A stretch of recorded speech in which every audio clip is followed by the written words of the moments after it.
Emperor Napoleon II, the boy who should have ruled Europe. March 20th, 1811, Paris celebrated the birth of Napoleon Bonaparte's son, Napoleon Francois Charles Joseph, called the King of Rome. For the emperor, it was destiny secured, a dynasty born from revolution. Yet within 4 years, his empire collapsed. When Napoleon went into exile on Elba in 1814, Austria seized the toddler heir and took him to Vienna.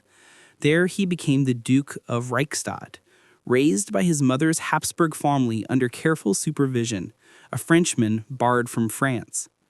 The boy grew into a graceful, melancholy intellect, speaking German better than French. To Bonapartists, he was Napoleon II, rightful emperor in waiting. To Austria, he was a polite hostage. At 21, he sickened and died, officially of tuberculosis, in 1832. But no outsider saw the corpse clearly, and within months rumors spread that a double was buried in his place, while the real Napoleon II had escaped.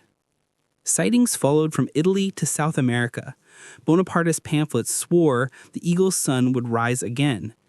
Even after his remains were moved from Vienna to Paris in 1940 at Hitler's personal order, questions persisted about what the French army reburied: ashes of a legend or a long-lost pretender. His life lasted barely 2 decades, yet it carried the weight of one of Europe's greatest names. Born to rule, raised in captivity, dead with no witnesses, Napoleon II remains a paradox, an emperor who never reigned and whose death did nothing to banish the dream his name kept alive. Emperor Constantine XI, Palaiologos, the last Byzantine emperor, May 29, 1453. As dawn broke over Constantinople, the walls of Byzantium shook under the final Ottoman assault. Inside the city, Emperor Constantine XI Palaiologos, the 50-year-old successor to a 100-year-old empire, sent away his royal attendants, cut off his insignia, and rode toward the breach. Eyewitnesses saw him disappear into the melee. No one ever found his body. Turkish sources claim a corpse in purple boots was discovered beneath a pile of dead, head severed for a pike. Greek legend, refusing to accept humiliation, told another story, that an angel turned the emperor to marble at the last moment and hid him beneath the Golden Gate to return when Constantinople is Christian again. For centuries, travelers and treasure hunters claimed to know where he slept. None did. Without a grave, Constantine XI became less a man than a symbol. The final guardian of a civilization bridging east and west, last seen fighting as his world died around him. Attila the Hun, the warlord who vanished under a river. In 453 CE, the world feared no name more than Attila. He had burned cities from the Danube to the Rhine, terrorized Rome, and amassed a fortune in gold tribute.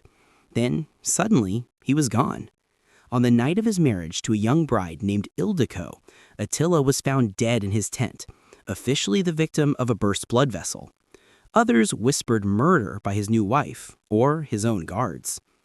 His men wept and prepared a funeral befitting their king of kings. According to legend, they sealed his body in 3 coffins, iron, silver, and gold, then diverted a river to bury him beneath its flow so enemies could never find him. The laborers who worked on the tomb were executed to preserve the secret. No archaeologist has ever found it. Some search the Tisa, others the Danube. All fail. Attila's empire crumbled within a year, but his missing grave still magnifies his myth, a warrior who conquered half the known world and then disappeared so completely that even time can't dig him up. Montezuma II, the emperor who dissolved in the conquest. June 1520, Spanish conquistador Hernán Cortés had been an uneasy guest in the magnificent Aztec capital of Tenochtitlan for months, hosted by Emperor Montezuma II. At first, the two men traded gifts and courtesies. Soon, it was chains and demands for gold. When the Aztec people finally revolted, Cortés brought the captive emperor before them, hoping his words would calm the mob. Instead, stones and arrows were hurled. Montezuma collapsed, dead from his people's anger or a Spanish dagger, no one knows. The invaders claimed they honored him with burial rites. Aztec sources say his body was thrown into the canal at night. No grave was ever found, and his court priests left no record of funeral ceremony, an unheard-of silence for a divine ruler. For centuries, searchers have dug beneath Mexico City for any trace, finding only rumors and legends. Montezuma's death became the moment ancient Mexico ended and colonial New Spain was born, a sovereign swallowed by history, his disappearance marking the fracture between two worlds. Admiral Zheng He, the voyager who sailed past the maps. Between 1405 and 1433, the Chinese Admiral Zheng He, a Muslim eunuch serving the Ming Emperor Yongle, led 7 expeditions across the oceans with fleets so large they eclipsed anything Europe would launch for centuries. He visited India, Arabia, and Africa, brought back giraffes for the imperial menagerie, and projected China's power to the seen edge of the world. On his 7th voyage, 1433, he vanished from the record. Some logs say he died off the coast of Calicut and was buried at sea. Others claim he returned to China and passed away quietly soon after. His tomb in Nanjing is empty, a cenotaph containing no remains. After his death, the imperial court abruptly ended ocean voyages and destroyed many records. Whether human death or political erasure, Zheng He's disappearance symbolizes a civilization turning its back on its own horizons. The man who had sailed beyond the world's edge became a ghost at the edge of history. Grand Duchess Anastasia Romanov, the princess who refused to die. July 17, 1918, after a year of revolution and imprisonment, Russia's last Tsar, Nicholas II, his wife Alexandra, their 5 children and loyal servants were herded into a cellar in Yekaterinburg. Gunfire and bayonets ended 3 centuries of Romanov rule. But almost immediately, rumor outran reality. One daughter's body was missing. That gap turned the youngest, Anastasia, into myth. Reports of a survivor spread across Europe, train stations, convents, asylums.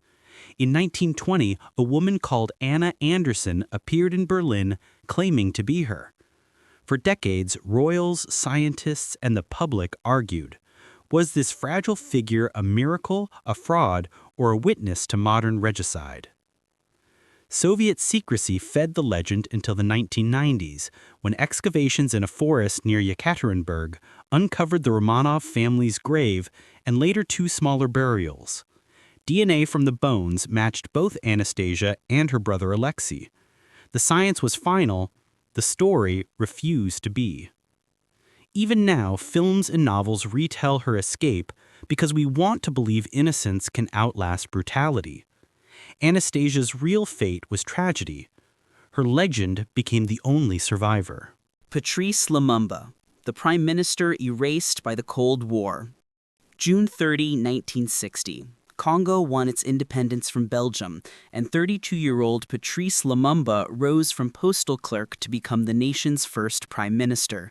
Brilliant, charismatic, and uncompromising, he spoke of unity and true sovereignty before a humiliated colonial king. Within months, his idealism made him enemies. Western governments feared he'd turn to the Soviet bloc, and Congolese rivals wanted his power.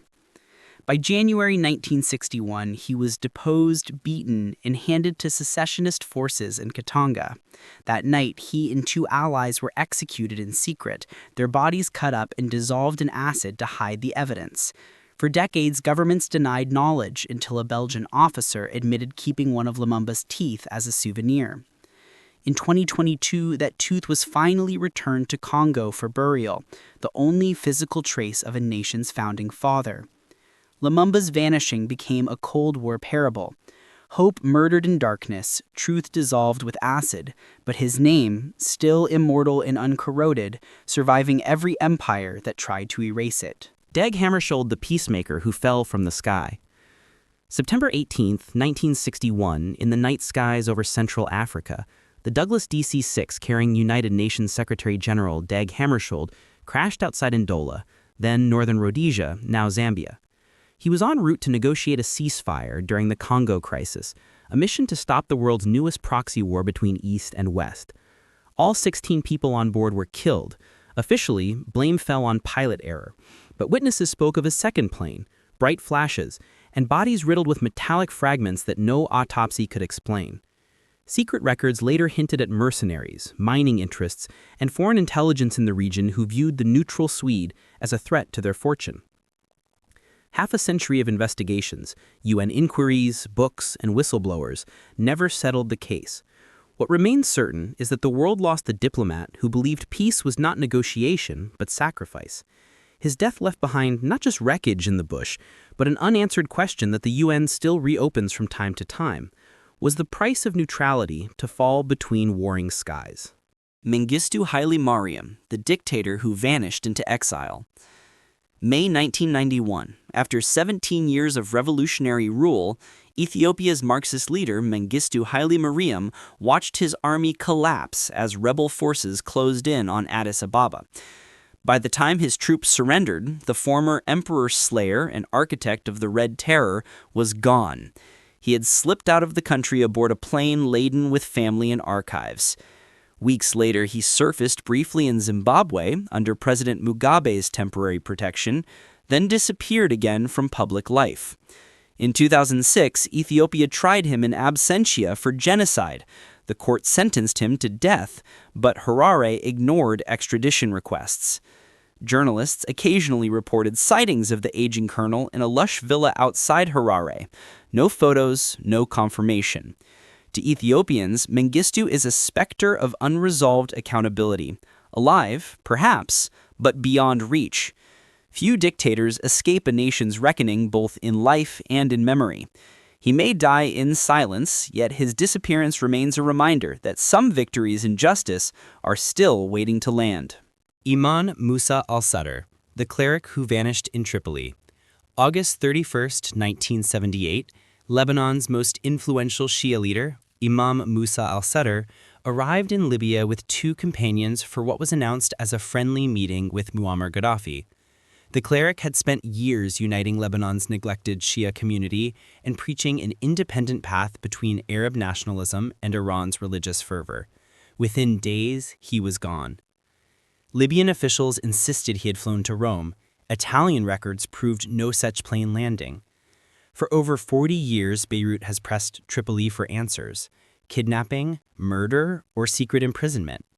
Each new government in Libya promised cooperation, then fell before truth arrived. In Lebanon today, his portrait still hangs in mosques and parliaments with the words, "The Imam is among us." His absence remains political power, a martyr without a body, a voice paused mid-sentence. Few leaders have disappeared so completely yet continued to shape a nation's faith and politics every day since. Emperor Huayna Capac, the Inca who vanished into the mountains.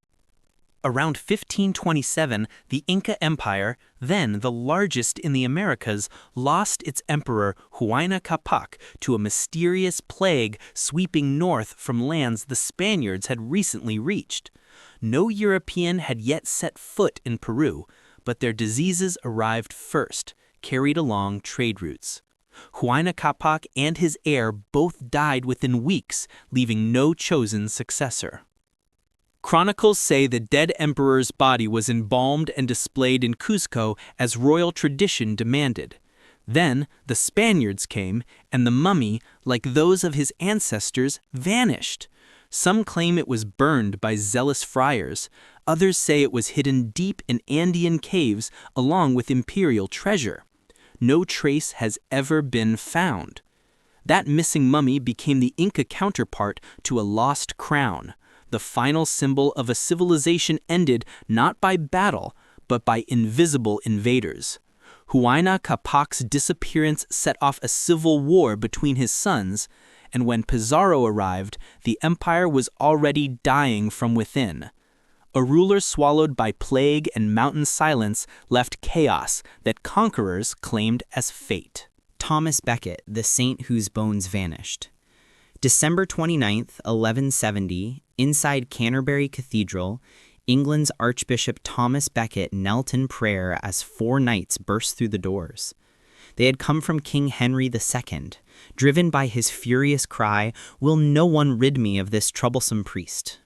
Moments later, they split his skull with swords, the altar spattered with his blood. The murder shocked Christendom. Within 3 years, Becket was canonized, his tomb a pilgrimage site rivaling Jerusalem.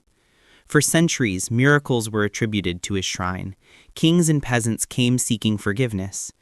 Then in 1538, Henry VIII, himself at war with the church, ordered Becket's cult erased. The gold was melted down, the relics destroyed or hidden, and the bones vanished. No verified trace has ever been recovered. Archaeologists have searched beneath the cathedral and around Canterbury for centuries, unearthing fragments but no confirmation. Some say loyal monks smuggled his remains to a secret grave before the king's men arrived, others that the ashes were cast into the River Stour.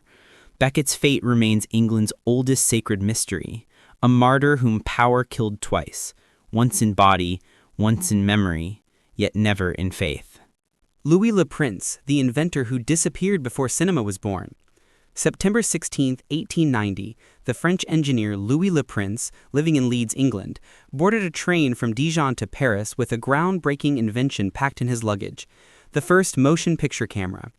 He had just filmed brief, clear, moving images years before Thomas Edison or the Lumiere brothers, and was heading to America to demonstrate it. He never arrived. No witness saw him disembark, no wreckage or belongings were found, and no corpse turned up on French police lists. His family suspected industrial spies. Later rumors blamed murder, patent theft, or suicide. When Edison later claimed authorship of the movie camera in court, Le Prince's absence meant his invention died without its creator's defense. A century later, a photo of an unidentified drowned man in Paris surfaced in archives. The face vaguely familiar, the timeline uncertain. Some historians believe it was him, others see another tragedy entirely. Either way, the world's first filmmaker disappeared just before the credits rolled on his own achievement. His camera survives in a museum. The man behind it walked off history stage at the moment he should have appeared on screen. Imam Yahya of Yemen, the king who vanished in tribal legend. February 17, 1948, in the mountain capital of Taiz, Imam Yahya bin Muhammad Hamiduddin, ruler of Zaidi, Yemen, was ambushed and killed in a Republican coup. His caravan was riddled with bullets on a dusty road, and his bodyguards executed. When loyalists regrouped to recover their imam, revered as both king and spiritual guide, the corpse was nowhere to be found. Rebel leaders claimed he was buried in a secret location to avoid a martyr's grave. Followers refused to believe he was dead at all. Rumors placed him in the northern mountains, awaiting divine return. The monarchy re-established months later under his son, but no tomb was ever verified. For a generation of Yemenis, his disappearance became prophecy, the hidden imam who would return to unite a fractured nation. Whether his grave lies beneath desert rock or under layers of myth, Yahya's vanishing binds religion and politics in a single belief, that a lost leader can still hold a country together by simply not returning. Emperor Joshua Nkomo, the father of Zimbabwe who fled into silence. June 1983, as Zimbabwe's new government turned its army against dissidents in Matabeleland, veteran liberation leader Joshua Nkomo, founder of ZAPU and once called Father Zimbabwe, was suddenly declared an enemy of the state. His supporters were hunted, his political party outlawed. One night, he escaped his home disguised as a chauffeur, slipping across the border into Botswana and then Britain. For months, no one knew where he was. State radio claimed he was dead. Western press printed sightings from London and Lusaka. He eventually resurfaced in exile, but spoke rarely, living like a ghost, watching his movement crushed by Robert Mugabe's ruling party. When Nkomo finally returned years later, it was to sign a unity accord that ended his independent voice forever. His brief vanishing foreshadowed decades of political silence and a country that had fought so no one would ever be banished again.